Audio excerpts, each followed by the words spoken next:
So I just spent 3 hours playing every Ludum Dare winning entry that I could find on the internet. And now it's time to rank them all.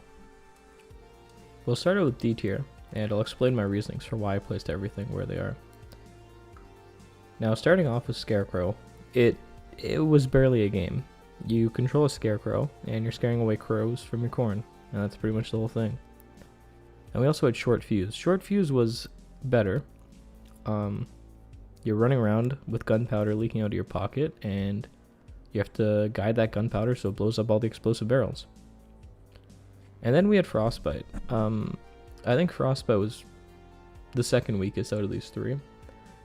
And you're basically running around in the snow trying to collect firewood so your fire doesn't go out and your family can survive. And next we have Walkie Talkie. Now this is a cursed game. I don't know how much I'm going to show of it because there was a lot of stuff in there that was too spicy for YouTube. But basically, it was like just like an online chat room pretty much. That was the whole game from what I could tell. But now we'll go into C tier. C tier was a little bit better. We had one take where you play as a cameraman pretty much, and you have prompts on the side and you have to do what they say. I don't think you could fail the game though, so I don't really know what's there to motivate you to listen to them. But we also had a Rise of the Owls. Rise of the Owls was interesting. It was pretty much just a tower defense game, but from a 2D perspective. That was it. And then we had Atomic Creep Spawner, which was okay. The concept itself is somewhat unique. You are controlling a dungeon and trying to stop some legendary hero from stealing all your treasure. But I've seen it before in games like Overlord, and I think there's a series just called Dungeons or Dungeon Master or something. So it's already been done before, and on top of that, you only had 3 monsters that you could summon, and a chest that was more of a utility item to draw the aggro of the hero, to draw him in a different direction. So there wasn't enough mechanics in there to keep the game engaging, and it got kind of boring fast. Next we had Frankenstein. This was an interesting game. You control Frank and Stein, each with their own character. I believe it was J and K, or S and K. And I didn't play too much of it, but it was interesting in concept. It just got kind of boring. Next we had Small Trek. Small Trek was a puzzle game, which I'm not the biggest fan of, but your whole goal is you're moving these characters around to try and lower the tension on this planet so they don't kill each other or something. And the rules weren't super obvious. I don't know if I missed something. Maybe there's a tutorial, but I didn't really understand how it worked, so I didn't enjoy it that much. We also had Dunk 'em Up. Dunk 'em Up was it's just like your basic arcade game. You're throwing this basketball at I believe they were little mushrooms or something, and trying to stop them from going into this glowing portal thing. And then we had Oink Royale, which honestly I believe is the biggest disgrace to this whole video. I'm not really sure how it won, considering it wasn't super innovative, nor was the art amazing or the game very fun. The only reason it's in C tier is because I think it's a better game than the ones in D tier, but I'm not sure how it won when you've got much better games that came out in prior entries, and there's no way there wasn't a better game than a piggy bank shooting other piggy banks with limited ammunition, but so be it. Then we have B tier. B tier is where the games start getting a little bit better. We had some fun games in here. So first off, we had the Sun and Moon, which was a 2D platformer where the unique mechanic from what I saw, I only played a few minutes of each of these, but you could jump and then fall into the world and kind of reverse gravity and launch out, which is interesting. I've seen it in a couple games, but it was all right. We also had Writhe, which I think was the most interesting game here in the sense that it reminded me a lot of Carrion.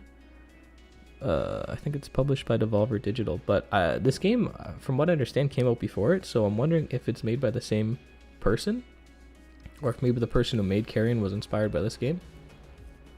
Then we had Permanence, which was an interesting puzzle game.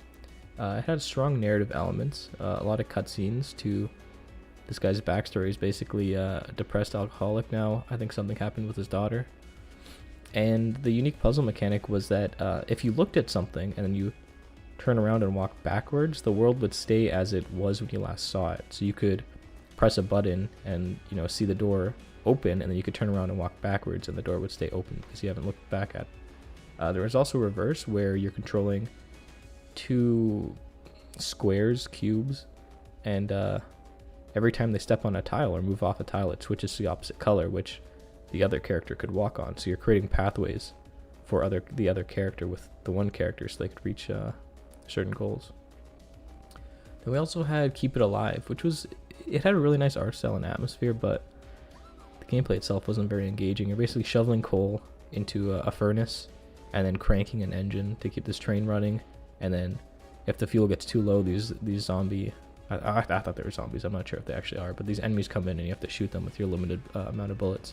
And sometimes the train would tilt over, and you know, that would either increase the fuel depletion or, you know, keep the fuel topped up depending on which way it tilts. Then there was Glitch Loop, which I've seen games like this where, you know, it's like a puzzle game, sometimes puzzle platformers, where you have a clone of yourself. So in this game, you would have, I think it was like 5 seconds or a few seconds to move around the board, and then after that time is up, you would respawn, and then your clone would do those same actions. And the goal is to collect these both shards. At least, you know, as far as I got, there were only 2 shards you had to collect. Maybe there's more in the future. But you would have to collect all the shards and get to the exit. And then we had Strong AI. Strong AI was cool. It was, you know, it was nothing special. It was basically this top-down game. You play as this like rogue AI who's breaking off from like the AI overlords, and you just run around. You're shooting some enemies. It was alright. Now in A tier, these are the games that I thought were actually pretty good. So we had Mono. Mono was fun. It was another puzzle game, but it had a really nice, clean art style and some really cool mechanics. You're controlling this ball, and depending on the level, sometimes it's from a top-down perspective or a 2D perspective with gravity. And it's really cool because I'm a huge fan of when designers reuse the same level, but make it different on because you have a new mechanic. And Mono did that a lot, and that really impressed me.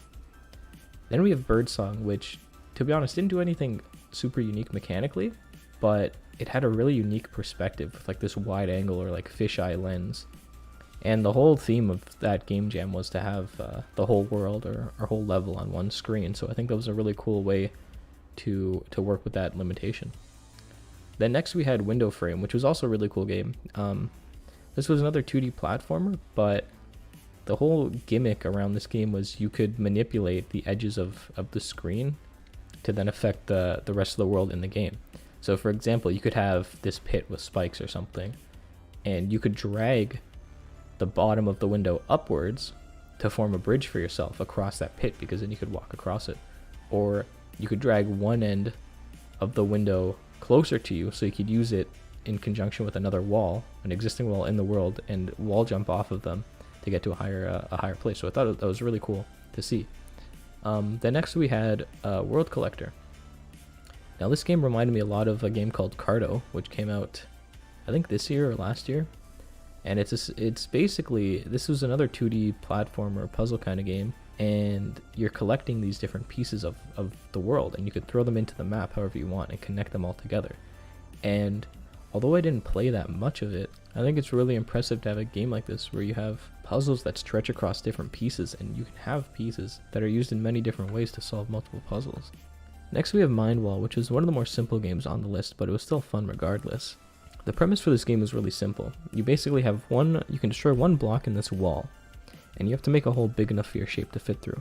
And I only played the first 2 levels, but it was really fun from what I played. And now we finally reached S tier, where my 2 favorite games lie. First off, we have Total Party Kill. This game was really fun. You have 3 party members, and you can switch your control between the 3 of them, and each one of them has a special ability. So the mage, for example, can freeze a character, the knight will send them flying, and the archer can pin them up to a wall. So your whole goal is to get at least one of these adventurers to the exit, and you have to do that by killing the other party members. And it was really cool because you could combine different abilities. So for example, like I said before, the knight can launch characters across the map, right? So we could kill them and launch their body. But you can combine that with the wizard. So the wizard can turn him into ice. So you could turn the archer into ice, and then have the knight launch it, and you could send it, across a pit, so you can form a platform in the middle and jump across. And then finally, there's Roots. Roots was also really fun. It reminded me a lot of those old Flash games like Learn to Fly. You basically control this plant, or the plant's roots, and you're digging through the ground, collecting water as your fuel source, and trying to go as deep as you can. And every time you die, you get flowers that bloom on your plant, and you use those to buy upgrades, like extra speed for your roots, or water retention, so you can last longer. You can increase, how many, smaller roots branch off from you and can collect water for you. Stuff like that, and it was really addicting. And now it's time to crown a winner, and that title is going to go to Total Party Kill. Roots was fun, but its downfall was its lack of innovation. Although Roots was fun, it didn't do anything that other games haven't done before. Like I said before, games like Learn to Fly, this is a tried and true genre, and nothing Roots did made it stand out to me compared to others. So with that being said, if you enjoyed this content, leave a like and subscribe for more.